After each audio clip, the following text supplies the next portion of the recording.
All right, let's get right into it. We're going to tackle what is, for so many people, the scariest part of the IELTS exam, the speaking test. But we're not just talking about it. Oh no.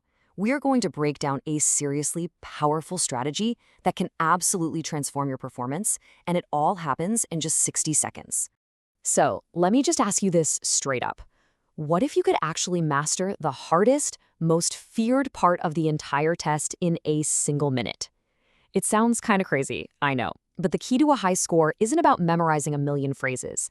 It's about how you use that one single precious minute. And that's exactly what we're going to unpack right now.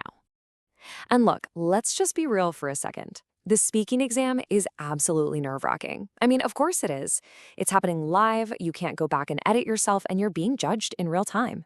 So if your heart starts pounding just thinking about it, trust me, you are in very, very good company. But the very first step to winning any battle is to know your battlefield. So before we pull out our 60-second secret weapon, we have to understand exactly what we're up against. Okay, so the test is broken into 3 parts. You've got part 1, which is a bit of a warm-up, kind of like an interview. Then there's part 3, a back-and-forth discussion, but sandwiched right there in the middle. That's the one that gives everyone nightmares. Part 2, the long turn. And that is going to be our target for today.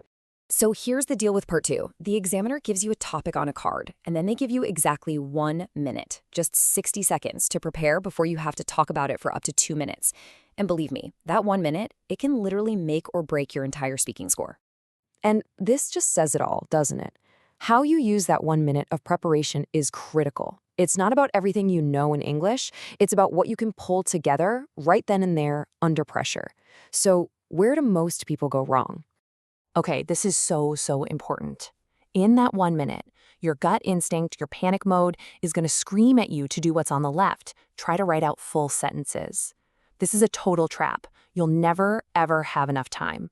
The pro move, the one that works, is on the right. You just jot down key words. These words aren't a script. They are your roadmap for the whole talk.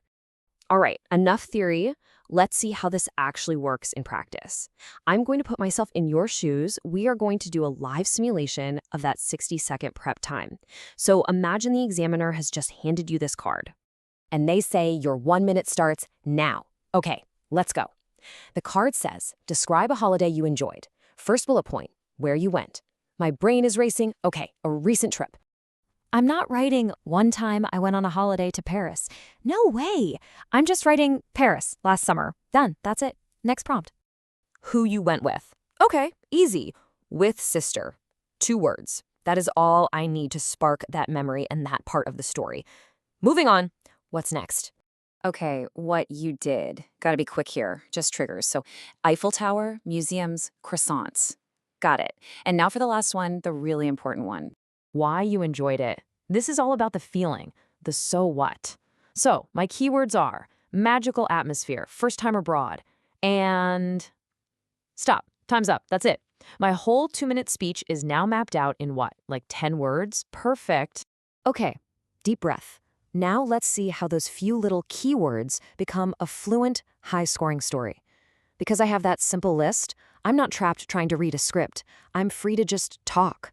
My brain can now focus on using good vocabulary and interesting grammar, instead of trying to remember the exact sentences I wrote down.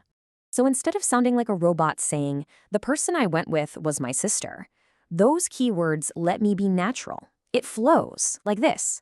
I went with my sister, which was great because we'd actually never traveled just the 2 of us before.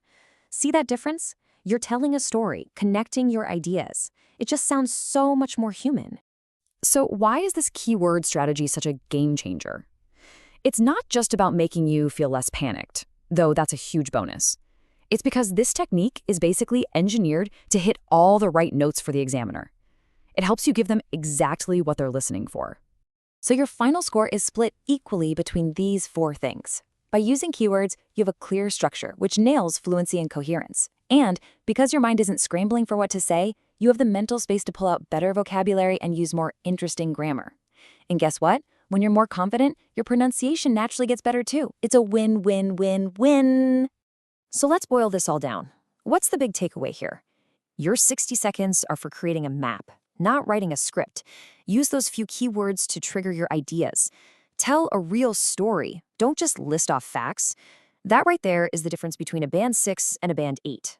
So there it is, this 60-second strategy that can completely change how you approach the IELTS speaking test.